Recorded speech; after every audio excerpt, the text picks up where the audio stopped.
अस्सलाम वालेकुम viewers, welcome back to my channel. कैसे हैं आप? उम्मीद है कि सब ठीक होंगे। मेरी अल्लाह पाक से यही दुआ है कि हमें देखने वाले जान रहें, खुश रहें। आज मैं आपके साथ इमली और आलू बहारे का शरबत की रेसिपी शेयर करूंगी, जो कि गर्मियों में बहुत ही बेनिफिट होती है। ये जिगर को ठंडा करती है, जिसके लिए हमें चाहिए 1 कप इमली का और 1 कप हमने लिया है आलू बहारा, जिसको हमने ओवरनाइट के लिए भिगो के रखा हुआ था। जी, इसके लिए ओवरनाइट के लिए भिगो के रखा हुआ था। इसके बाद हमने ली है चीनी, चाहिए हमें 1.5 कप हमें चीनी चाहिए। इसके लिए हमें चाहिए बड़ा स्ट्रेनर और एक बाउल, और एक हमें चाहिए ब्लेंडर। आपने इमली और आलू बुहारे को आपने बॉईल करना है, जिसके लिए हमने रखा है पैन अपने स्टोव के ऊपर और स्टोव ऑन कर दिया है।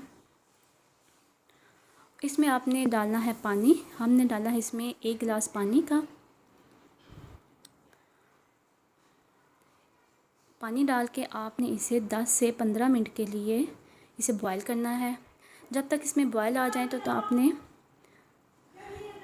जी देखें, जिसमें बॉईल आ रहे हैं, जब इसमें अच्छी तरह से बॉईल आने शुरू हो जाएं तो आपने इसे उतार देना है। जी, अब हमने इसे उतार दिया है। इसे हम 5 मिनट के बाद इसमें डालेंगे ठंडा पानी, ताकि ये ठंडा हो जाए। इसके बाद हम इसे आपने करना है स्ट्रेनर में स्ट्रेन करना है। जी, अब हमने बड़े से स्ट्रेनर में डाल के इसे हम स्ट्रेन करेंगे, ताकि जो पल्प और इसकी जो गुठलियाँ हैं वो ऊपर स्ट्रेनर में रह जाएं और सॉफ्ट सा हमारा जूस जो है वो नीचे बाउल में चला जाएगा।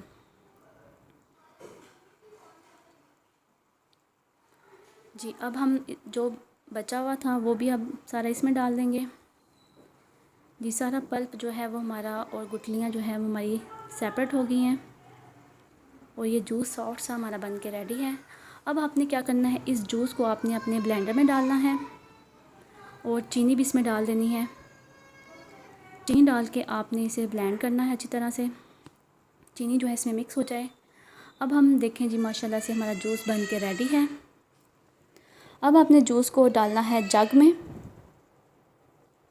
जी, अगर आपको हमारा जूस ये कैसा लगा, अगर आपको हमारी ये रेसिपी अच्छी लगी तो मेरी वीडियो को लाइक करें, सब्सक्राइब करें और शेयर करें। मुझे अपने दुआओं में याद रखिएगा। अल्लाह।